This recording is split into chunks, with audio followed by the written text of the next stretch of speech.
Yes. Om. Om. Am I audible? Yes.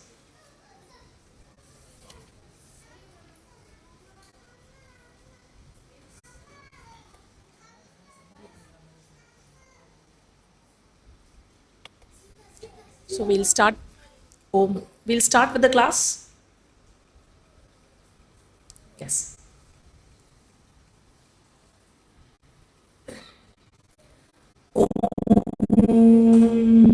सदाशिवसमारम्भां शङ्कराचार्यमध्यमाम् अस्मदाचार्यपर्यन्तां वन्दे गुरुपरम्पराम् ॐ.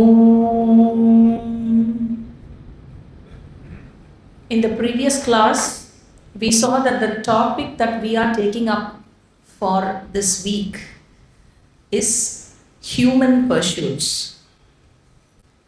There is a shloka in Sanskritam that talks about the uniqueness of human being compared to animals and other living beings.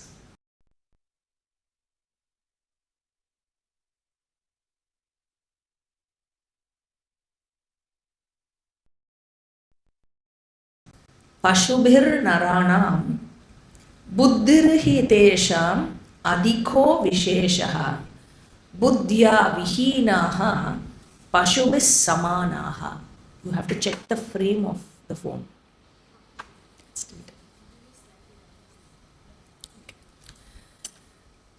What this shloka tries to communicate is that there are many features that are common between animals and human beings, or we can say between human beings and other living beings. It can be plants, animals, insects, birds, even microorganisms for that matter.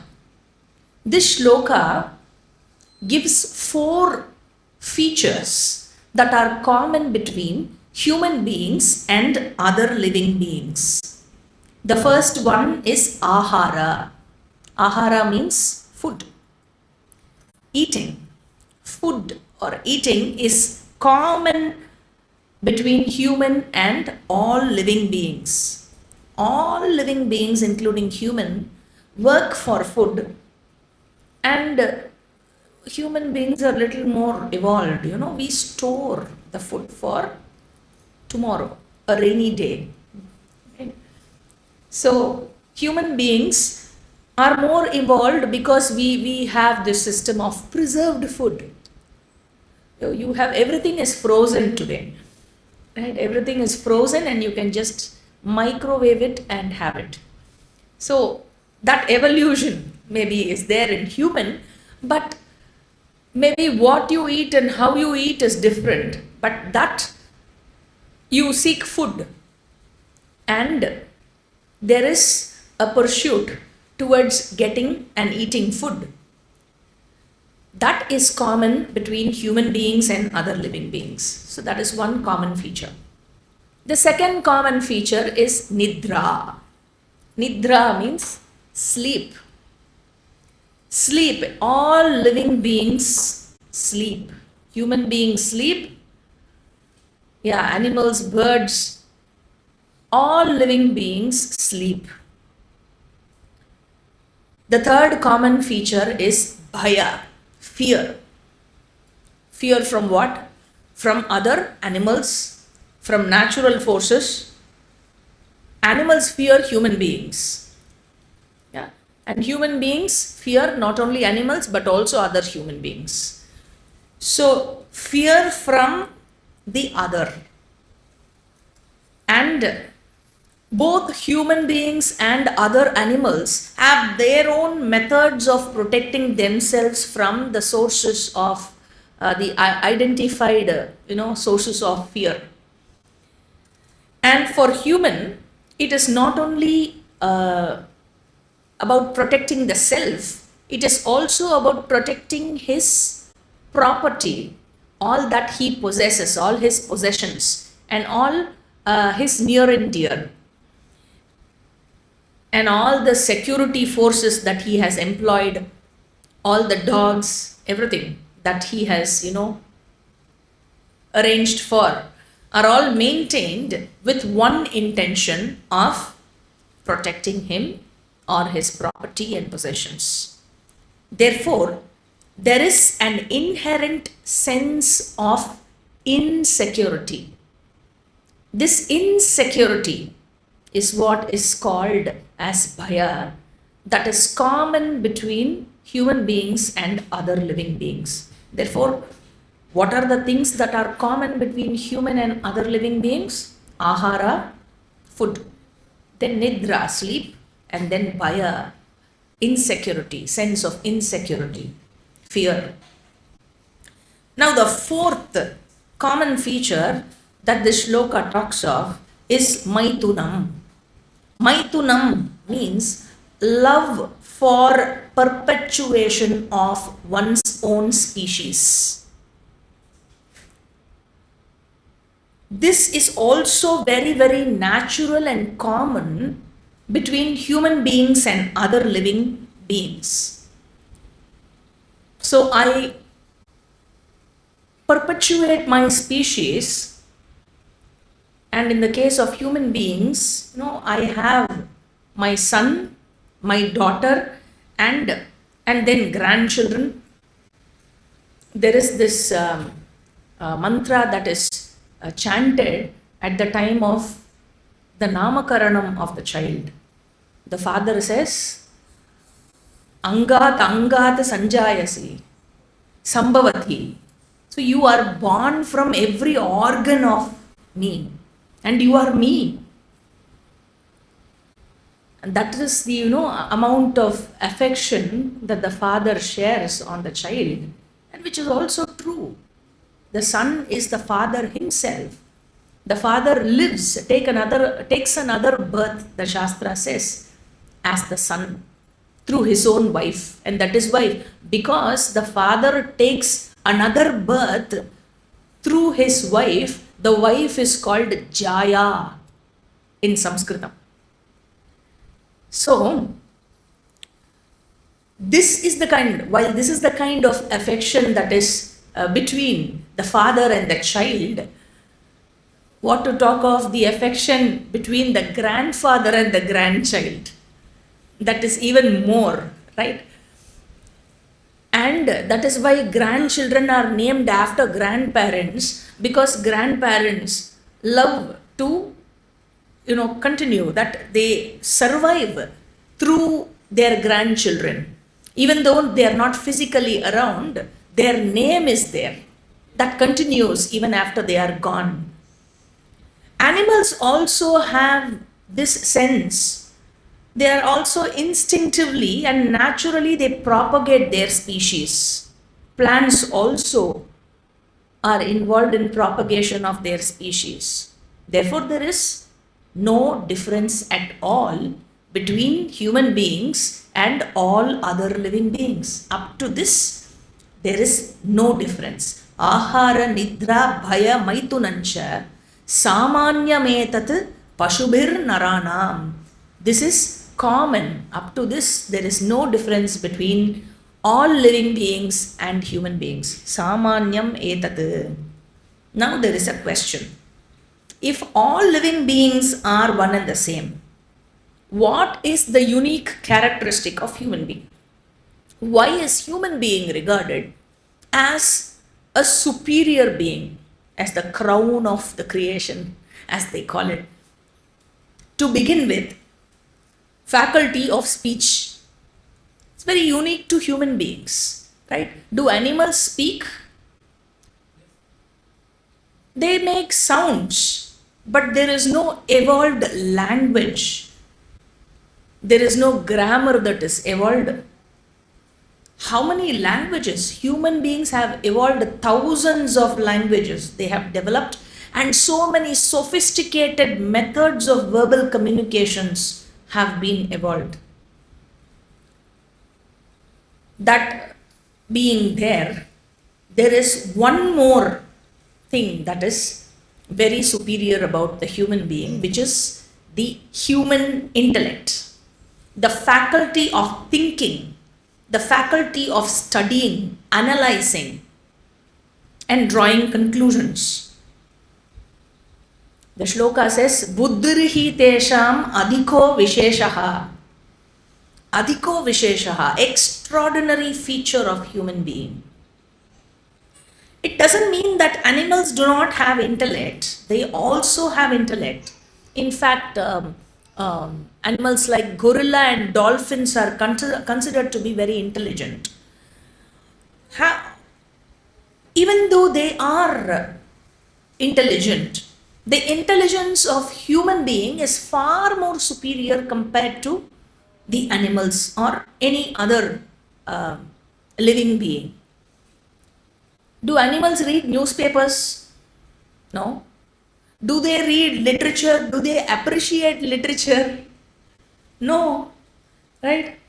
So all these are, the greatness or the glory of human beings. And if this intellect, which is the glory of human being, is removed from the human being, if the intellect is removed from that person, then buddhya vihinaha pashubis samanaha, he is as good as an animal, or even sometimes worse than an animal. Right? So, intellect is a unique faculty of human beings. Animals do think, but cannot think far ahead like human beings. They don't bother what will be my position 5 years down, what will happen, how will my investments fare, how will the market fare, what will happen to my children. They don't think about saving money or buying properties for their children, leaving the properties for their children. No retirement plans animals have. Right? Human beings are far sighted in their thinking. They are capable of fixing specific goals, and they also work for the fulfillment of their goals. All these features are very, very unique to the human being. We have been seeing that there is an attempt on the part of the individual to be different from what he or she is right now. This implies an effort to be different from what I am right now, today. Right? And this also has a basis. Why I want to be different? Because as I am right now, I am not okay with that. I am not okay with whatever I am right now, and therefore there is a constant attempt to be different from what I am. Constantly. And this sense is centered on I. This sense is centered on I.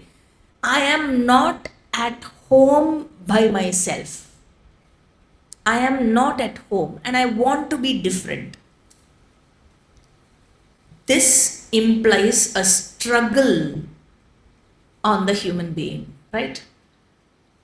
And this struggle is what we call as seeking. Seeking.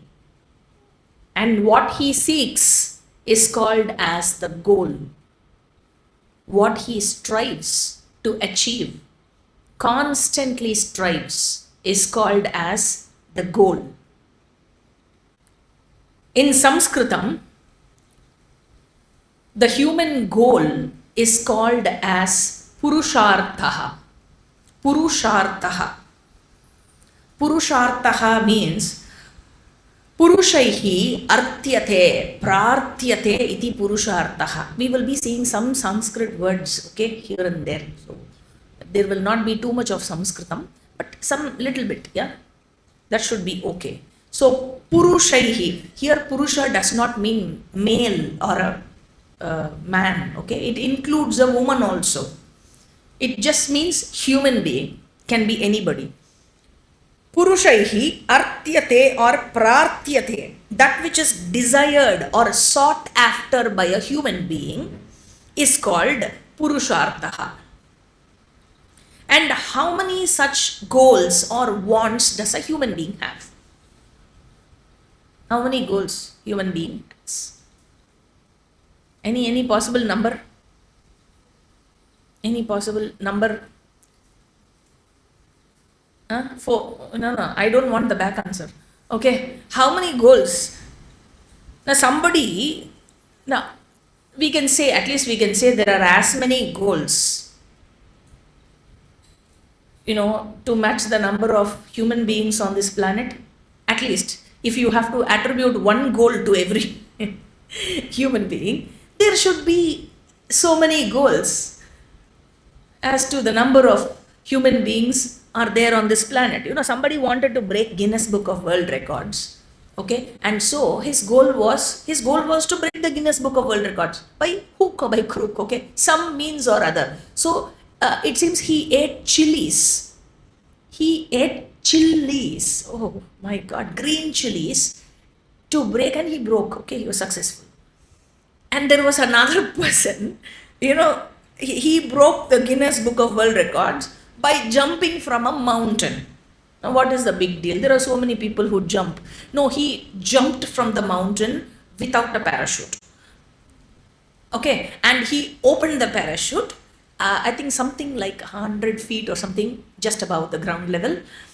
And, it was a successful attempt and he broke the record. And somebody wanted to climb Mount Everest. And there are a lot of people who do it now. It is not just one person who did that. There are groups of people who keep doing it year after year. And what do these people do? No, then they want to break their own record. If jumping from the mountain was my record, I will want to jump even better next time. Right? So what do? I keep jumping all my life. Right? So climbing Mount Everest or becoming a scientist becomes the goal of a person, a child at least, and he slogs all his teenage studying for his 12th grade and going beyond the cutoff, right? And these days I see that becoming a politician is also a goal for people here, for youth here in India at least, which is nice. You have some youth coming into politics, which is also good. Therefore, we can say there are so many goals as many human beings are. And you take one human being. Let's take one human being. How many goals he has? How many goals does a human being have?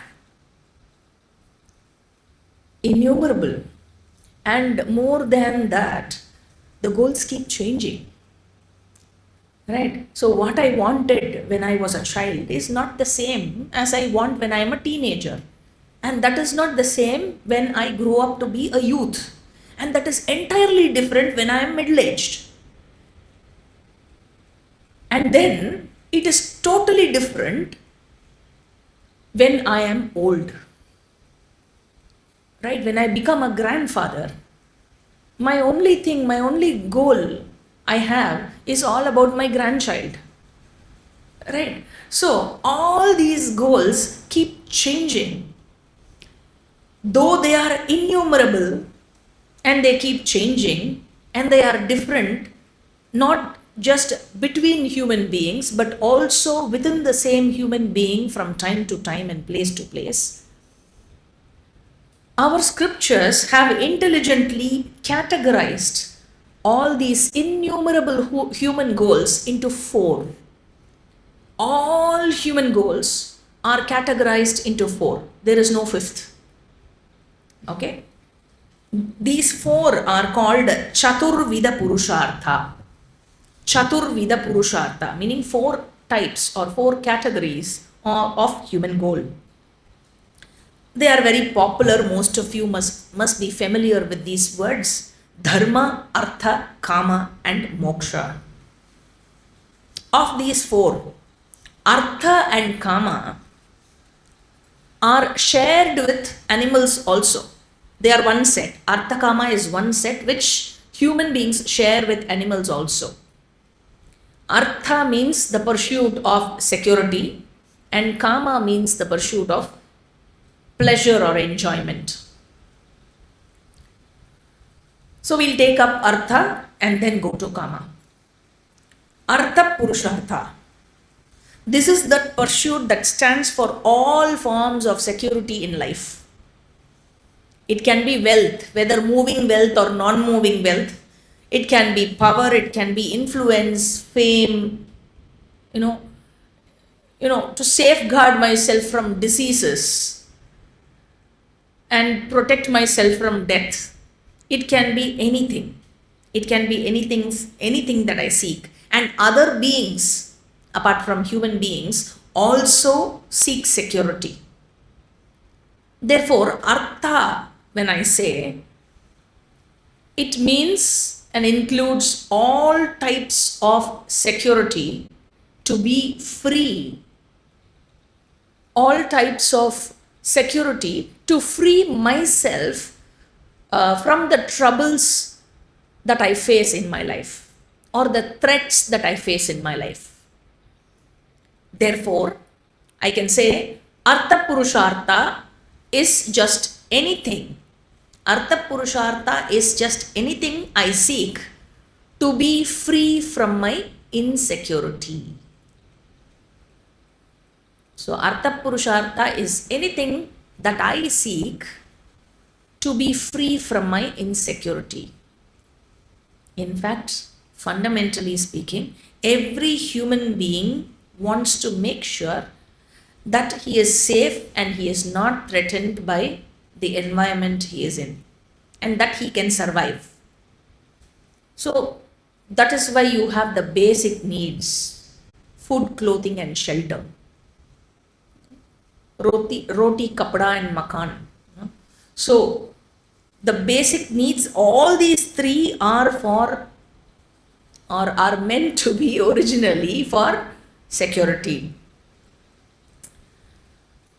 So the first thing that a human being wants or he seeks, he asks for, is freedom from the pains and the threats that he faces in life. So this is something that he wants, right? So I seek to be free from my insecurity is what Artha Purushartha is. Therefore, this freedom, this want of freedom to be free from the pains and the threats of life, we can call it as, in Sanskritam, as dukkha nivritti. Dukkha nivritti. Dukkha refers to the pains and the threats, and nivritti refers to freedom. And we saw that this Purushartha is common for all living beings. The only difference is that the human beings pursue these things instinctively and human beings does it thoughtfully. Now, if we have to analyze these basic things of basic needs of food, clothing and shelter, if you take food, animals also eat food, right? So tiger eats its food, cow eats its food, right? Nothing has changed. 5,000 years back, tiger was carnivorous and cow was herbivorous. Now tiger is carnivorous only, cow is herbivorous only, right? Nothing has changed. Even another 10,000 years later, nothing should change unless somebody does something about it. Okay, so if they are left all alone, if they are left to themselves, they will remain in their own nature. Whereas a human being, and one other thing is, if the cow has to eat grass every day, no, it doesn't feel bored about eating grass. 3 times a day, I eat only grass. No, it doesn't ask for any mayonnaise dressing or, any southwest, as you call it, to add some spice. There is nothing that the cow needs. If you give it grass, 3 times, 4 times a day, it will keep eating. And it has been eating grass and leaves and parts of the plants for so many ages, right? And tiger also, it eats bare meat. It doesn't ask for, I don't know what non-veg items you have, but it doesn't ask for any flavor or any spice to be added in its food, right? So whereas if you take the case of human beings, humans relish so many dishes. Not only that, they relish so many dishes, the style of eating is also different. In India, it is very common to eat with your hands, right? It's very common. Or maybe occasionally with a spoon, rarely with a fork. Okay? But in the West, it is very common to use spoon and fork, right? And you go to the East, you have these chopsticks. Maybe the other part of the world does not even know how to hold it. It requires some skill to lift a grain of rice using a chopstick. All these, not only the food differs, also the eating style and the desire that drives it differs. And the vessels, the cutlery that is used, that is also different. And there is so much of sophistication in all that. You take clothing, it is special for human beings alone. I have not seen any animal or plant seeking clothing, right? Unless you want to dress up your pet, right? And similarly, shelter. They all shelter basically in the same form, or in the way they are instinctively made, according to their instincts. You take the case of an ant, where does it shelter? In an anthill. You take the case of honeybee, it shelters in a honeycomb. You take the case of a weaver bird, it shelters in its own nest made by its own self, right? I've heard that something special about these weaver birds. When they weave their nest, they weave it with drawing room and kitchen and bedroom and something like that. They have a layout of their residence, and then they bring their girlfriend, and the girlfriend will choose, that weaver bird will choose her partner based on the house that is built. I read it somewhere. So birds build nests and they reside in nests. Human beings, what do they do? Where do they reside? They reside in newer and newer houses, newer and newer types of houses. All of these come under Artha Purushartha. Now, once food, clothing and shelter has come in for animals, the struggle for Artha the struggle for security is almost contained. It has an end, their struggle for security. But you take the case of human beings. Animals do not have this endless brooding over security. You take the case of human being, there is no end to this longing for, some more, and the struggle to achieve what he wants. This endlessness of human struggle to fulfill the sense of want, it can be seen by analyzing the experiences of human beings, by analyzing one's own experiences. Now, if it is money, let's take the case of money, which is Artha Purushartha, right? Money that I seek, no matter how much I accumulate,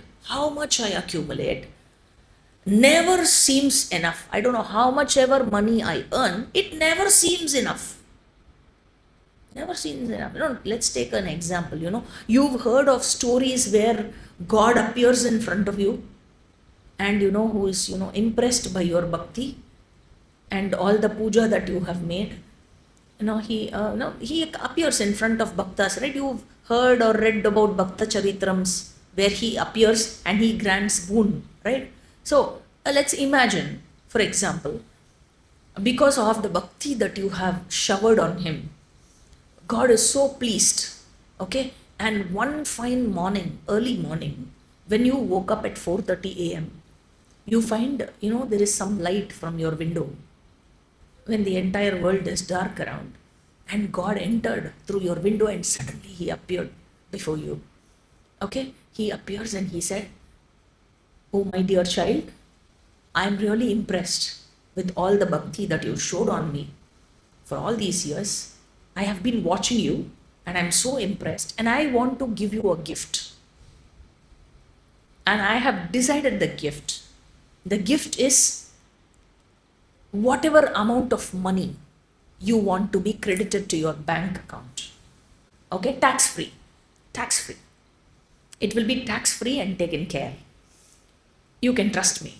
So you just need to tell me, I'm here, I'm giving you a blank check. You just need to tell me the amount that I have to fill in there." Now, what is the amount that you will want to fill up? How much? How much? Huh? Huh? Just say a number now. How much you want to fill up? Huh? Just a couple of crores. Rupees, no? Rupees. Dollars, yeah. And then whatever amount gets credited to your account, you get an SMS, right? Amount credited. And you check your bank balance. Wow. And he's also gone. And then you're very happy, but it's still dark outside. And you go back to sleep. And then you get up again.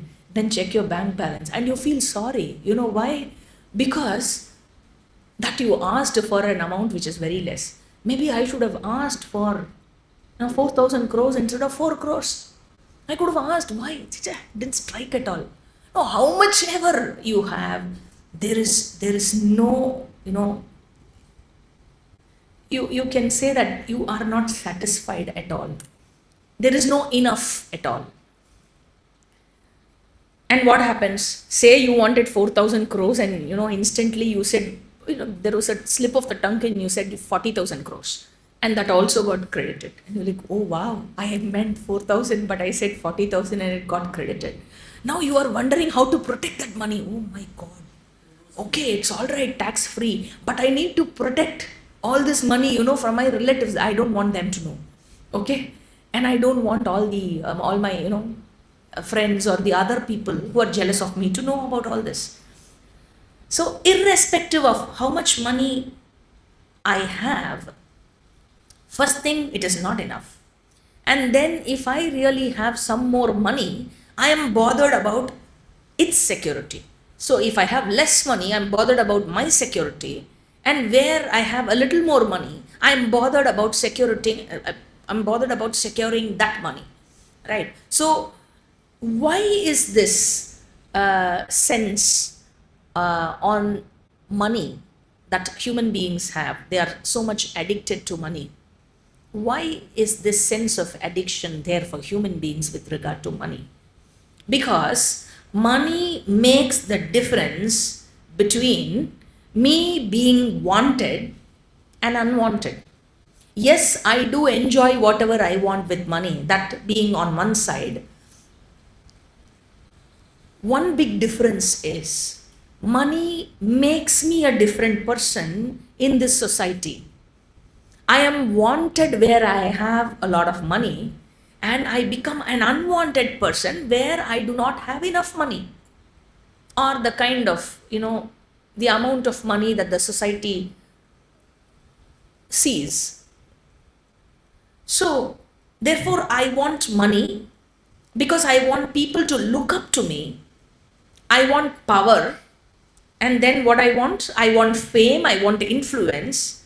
And then what I do, I have a lot of money, I start buying all the power and the influence or the fame or the name that I want. Therefore, the struggle for wealth, money, power, fame, this is an endless struggle and it goes on and on. All these things, wealth, power, fame, whatever. The struggle for security. All these are struggles for security, and they are called under one name, Artha Purushartha. Why they are all Artha Purushartha? Because I feel insecure without them. I need them to be free from the sense of insecurity. Therefore, they are called Artha Purushartha. Therefore, I accumulate assets.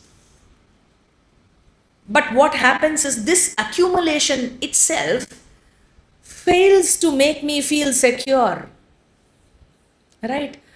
Therefore, I am more into it. Earlier, I didn't have it, so I felt insecure. Then I started acquiring it. I am more insecure because I am bothered about the security of my possessions as well. Right? So I am more into seeking security. I am more into, the urge for being free of my insecurity. With my efforts going futile to create a condition of security, I am more and more struggling to feel secure. Now, this aspect we will see that later, and we will enter into Kama Purushartha. Kama Purushartha is my next interest. While my first interest was Artha Purushartha, to feel secure, the second interest is Kama Purushartha. It's all about how to enjoy life. If Artha Purushartha was for Dukkha Nivritti, as we saw, Kama Purushartha is for Sukha Prapti, is for enjoying, entertainment, fulfillment of desires. If I like music, I enjoy music. TV, that has a lot today. Earlier it didn't have much. Now you have so many OTT platforms, and it is, you can spend all day, and it feels like one can spend all his life, right, in front of the TV. So therefore, any sort of recreation or pleasure seeking comes under this Kama Purushartha. Sometimes food that is Artha Purushartha, of late it has become more of Kama Purushartha. When you start eating for pleasure, when you eat for your hunger, it is Artha Purushartha. When you start eating for pleasure, that belongs to Kama Purushartha. And what happens is you get into more preferences, right? And also various methods of fulfilling your desires of eating sweets, or a particular cuisine, or some particular restaurant, or whatever, right? Now, do animals have this sense of eating food for desire or for Kama Purushartha, for enjoyment? No. They eat what is available, and they eat only when they are hungry, period. After their hunger is satisfied, they don't keep on eating. Whereas a human being starts with a starter, then you have to go to the main course and finish with the dessert, right? That is how it is. But this fellow keeps going round and round, right? He started somewhere with, a salad or something, then went back to a soup, then wanted to taste the ice cream, and then had some roti and rice, and then came back to the other variety of the soup. He keeps going round and round. So, with the case of, with respect to animals, their senses are well defined, and their wants are controlled by their instincts. They are pre-programmed. Therefore, their enjoyment is not complicated by any philosophy or any self-judgment that they are given to. They eat until they are full, and all their enjoyments have a beginning and an end. They are contained for that moment alone. It does not go on and on without any fence or without any boundary. They have a program, an instinct, and all their behavior is governed by the instinct. So, if a cow has to enjoy the food, maybe say somebody likes a hamburger. You heard of a hamburger? Yes. தெரியாதா? சரி பரவாயில்ல. It's like a burger with some meat inside. Maybe a piece of a dead cow or a dead pig is there inside with some vegetables, some leafy vegetables. Say you throw a hamburger at a cow. What will the cow do? Maybe it will eat the cabbage and the lettuce part which is there. Even if it is a cow in the America, will it eat the hamburger? Will it eat the meat? No, it won't eat. So it will eat all the vegetables and the leafy part of it maybe, and leave out the meat for human beings, right? So human pursuit you take is more complex, and the desires of human beings are not driven merely by instincts, but also by the personal value systems. They are driven by the human instincts and the personal value system.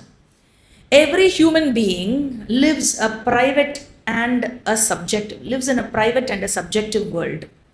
And these desires, the desire that every human being has, is complicated by one's ability to entertain both a wide-ranging and changeable personal desires. So when I see objects as a desirable object, as an undesirable object, or I am neutral, I neither desire nor it is an undesirable object for me. So while I examine my attitude towards the objects around me, I find that what I desired earlier is not the same at all times and at all places. And also, it is not necessarily desired by my neighbor or by the other person who is near to me. So my desire keeps changing with time and place. My desires change with time and place, and also according to the individual value systems, according to my personal value systems. Right? So, say I buy something, or I want to buy something, I reject something as I don't want to buy. Something that I considered really worthy some years back, I don't consider that to be much worthy now. And maybe something that I considered less worthy earlier, I see that it is really worthy now. My wants and my desires keep changing. And all these happen because there is a change or a shift in the value system. A shift in the individual value system, because of which whatever I regarded earlier as desirable or undesirable or neutral, all these have undergone a change. Now, when these values change, when the personal value system takes a shift, there is a change in the individual likes and dislikes. The likes and dislikes undergo a change, and it is, these likes and dislikes are the ones that dictate the pleasure that I seek, or what I reject, or what I try to avoid. Avoiding a displeasure is also part of seeking pleasure. Okay, it is, they are like two sides of the same coin. So both animals and human beings struggle for kama purushartha, which is twofold. One is obtaining the pleasant and avoiding the unpleasant. And so what is the difference between animals and human beings here? The human being's struggle is not determined or limited by any set pattern, but it is dictated by the fluctuating values and the likes and which govern the likes and dislikes of the person from time to time. Now, since I, as a human being, have the faculty of choice, that is where I say that I want this, I don't want this. And this faculty of choice is something that is unique for human beings, which is not available much for the other beings. The other beings are programmed, as we saw.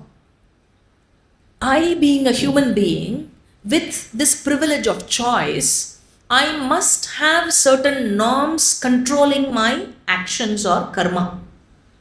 Because I am not programmed like the other beings.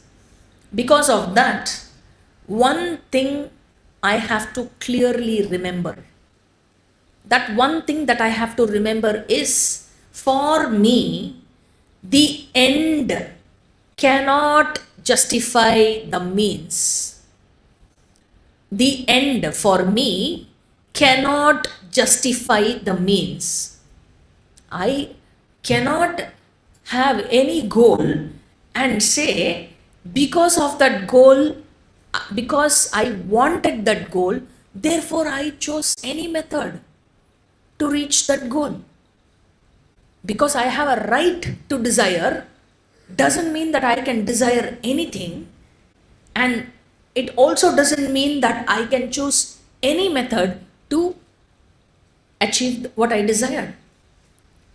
Because I have a choice. Why do we say this? For me, the human being, the end cannot justify the means. This is a very, very important learning that every human being has to remember. This is because I have a choice over both ends and means. Therefore, I have to consciously choose what end I need. Not only that the end I desire should be permissible, the means I use to gain the end that I have chosen must also conform to certain values. Right? And there are some special set of values that control the individual choice of action. These special set of values that control the individual's choice of action are called ethics. This is what we call commonly as ethics. And the human's struggle for artha and kama must be in accordance to ethics. That is, the choice that I make should be ethical. When I say ethical, what does it mean? I should take into account my neighbor and his interests. I cannot be indifferent towards that. I cannot say, let him go to hell and I will do what I want. No, I cannot say that. I cannot use him as an instrument to achieve my goals. Right? So I must value his needs as well, just like how I value my own needs. This is important for me. Why? Because I have a choice. Where one has a choice, there is also a choice to abuse this privilege of choice. That is why human beings need ethics. Right? Now, in case of animals, would you say that animals also need ethics? No, animals don't need ethics because their actions are controlled by a programmed set of whatever that is called as instincts, right?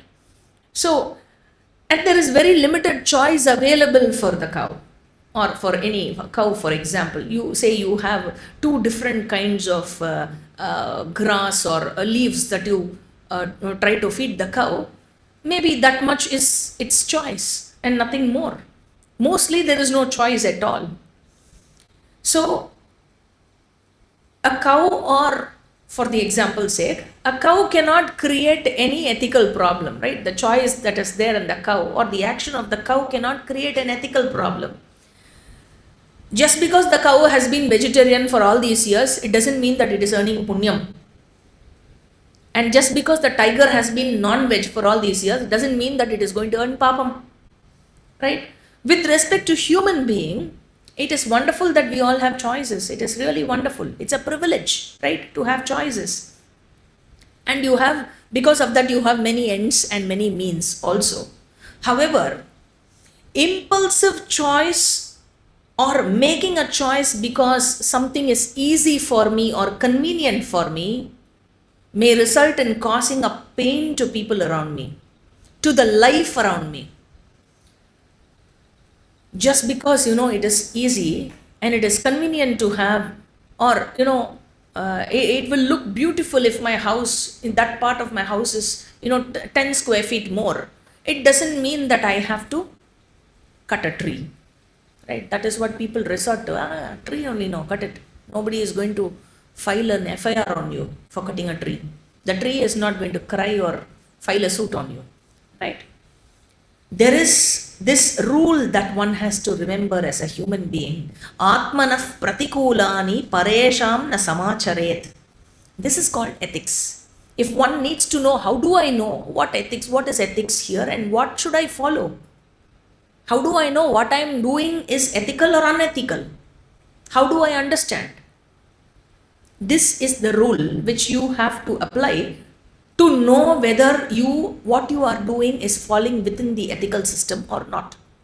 Atmanah pratikulani paresham na samacharet. Atmanah pratikulani means that which is undesirable for me to experience.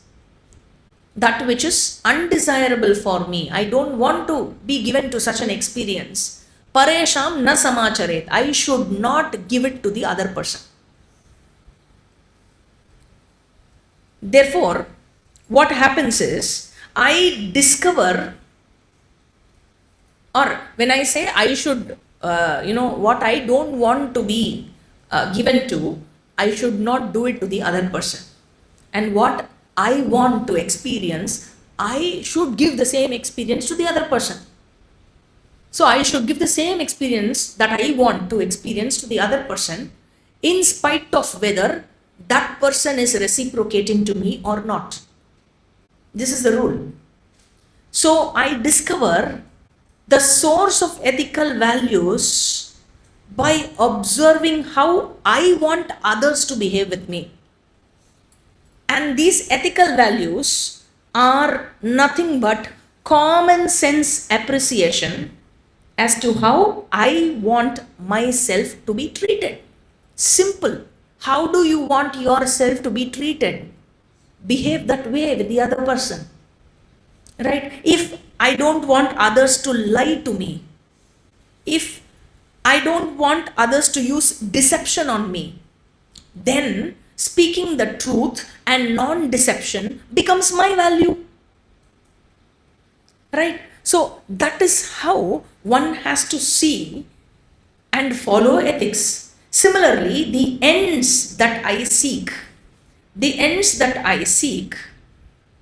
and the means that I use to achieve my ends, all my choices are based on a standard by which I judge the propriety of the goal and the means. All my choices have to be based on a standard by which I judge the propriety of the goal and the means I want to choose. So a standard that considers, what kind of standard should that be? That should be a standard that considers the impact of my choices on the other person. Such value systems comprise common sense ethics. It includes the common sense ethics also, and which are recognized and confirmed by our scriptures and presented by our scriptures in a more comprehensive manner.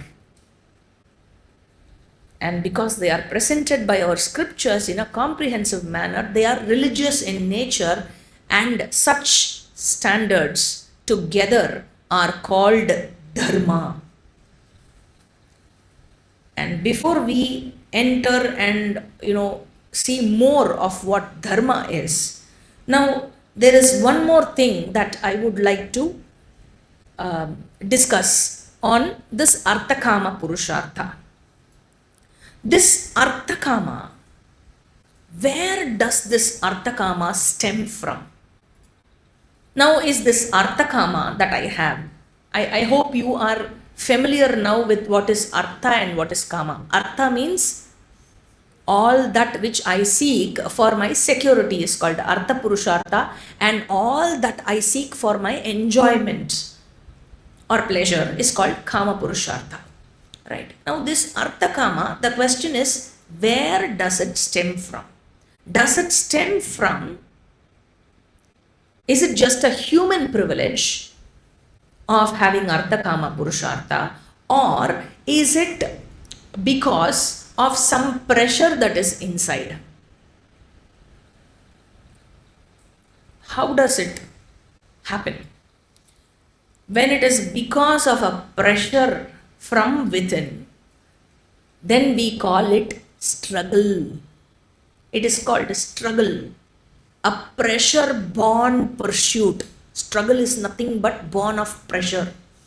Now the question is, how do I know whether a particular desire is a privilege or a pressure born struggle? How do I know whether what I am seeking, whether Arthakama that I am seeking is born out of pressure that is inside me, or is it a privilege? Let's take the example of the cow.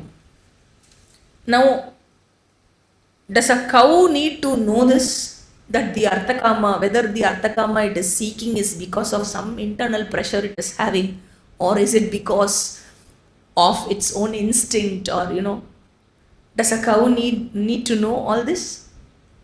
In fact, it did not even apply for introduction to Vedanta series. I don't think we got any application from cows. So it is only for human beings, right? So where the pursuit I seek is not successful, I take up something, I run behind something, and it was not successful. Now what happens? Then there is a feeling, I am not making this, I am not making it. And then what happened? Disappointment. I feel regretful. I feel I'm a failure. It's gone.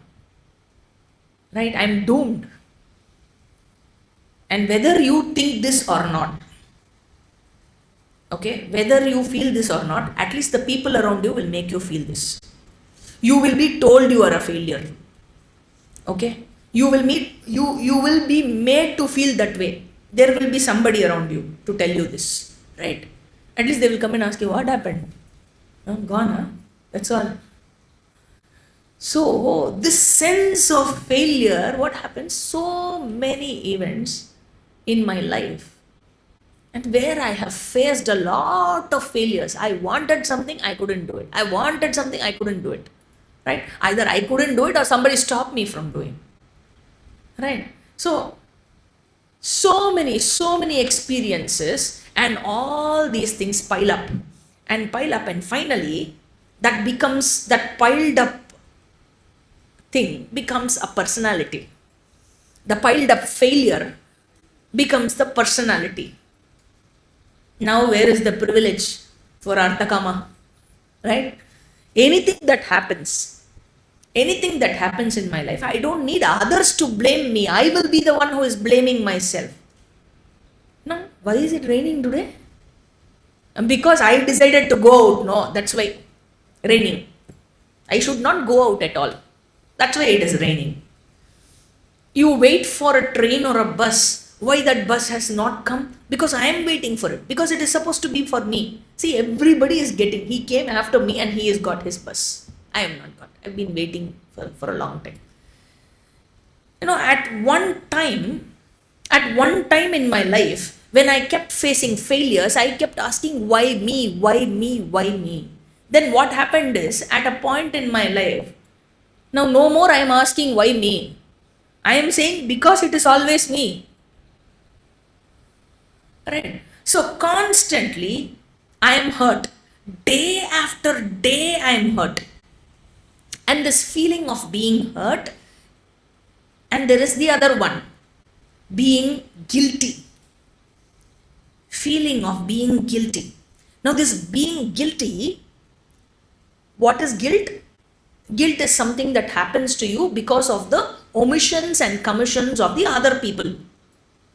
The omissions and commissions of the others that leave you high and dry. Right? Oh, sorry. The omissions and commissions of my own self that leaves me high and dry. That is called guilt. And when I commit something or omit something which causes pain to the other person, that is called hurt. Right? So guilt is something that I miss out. Kimaham sadhuna karavam, kimaham papam akaravam, kimaham sadhuna karavam. Why I did not do those right things in life? Kimaham papam akaravam. Why did I do those bad things in life? All this is part of, this is exactly what is called guilt. And guilt is embedded wherever the I is. Wherever the I is, if you have to just inquire into what is guilt and where is this guilt exactly, it is exactly where your I is. Guilt does not happen in your teeth. Guilt does not happen to your toe. Guilt does not happen to your shoulder. Where does the guilt happen? Guilt does not even happen to your intellect. Where does the guilt happen? The body does not feel guilty. In fact, I tell the body, don't eat like this. It goes on eating. Right? It is not stopping at all. It doesn't want to listen to me. Right? So, who feels guilty? I am feeling guilty. Right? That is what you say. Right? Who is feeling guilty? I am feeling guilty. So, guilt is centered on I. And similarly, this hurt happens because of my commissions and omissions with regard to the other person.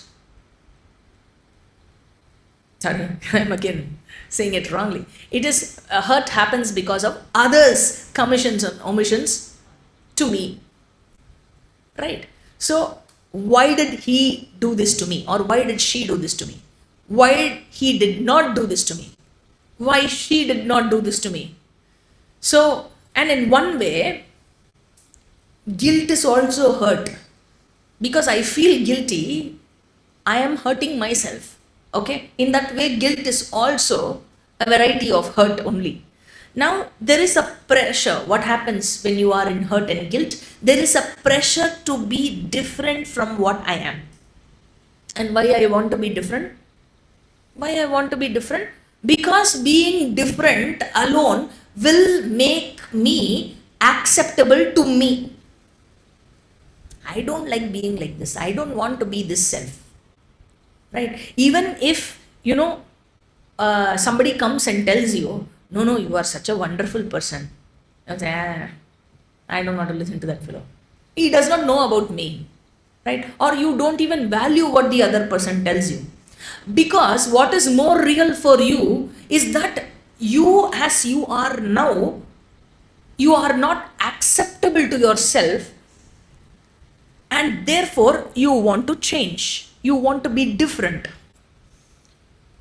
This pressure comes out of this sense of non-acceptance. Self non-acceptance. Pressure is born out of this. And because of this alone, you seek artha and kama. And that is why there is a struggle. So from where does this non-acceptance happen? There is self-ignorance, as we have been seeing from class 1. There is self-ignorance. Because of that, there is a self-judgment or a self-conclusion that I have made, which has resulted in self-non-acceptance. This self non-acceptance is called samsara. This self non-acceptance is called samsara. And I want to get rid of this non-acceptance. Right? I want to be acceptable to myself. I want to get rid of this non-acceptance, and that is why I keep struggling. So I want to get rid of samsara. I seek samsara nivrittihi, freedom from samsara. And if somebody is going to talk about my self non-acceptance, I'm not interested, right? Because they're going to add fuel to the fire. And if somebody is going to talk to you about the solution, yes, I may be interested. If somebody is offering a solution, I may be interested, but I will be curious. Now, if this person is she's going to give me a solution, can I really trust her? Or is she bluffing? That question I will always have. So we have seen the human pursuits, as we saw that they are 4 in category, and we have seen Artha and Kama Purushartha, and we have barely stepped into Dharma Purushartha.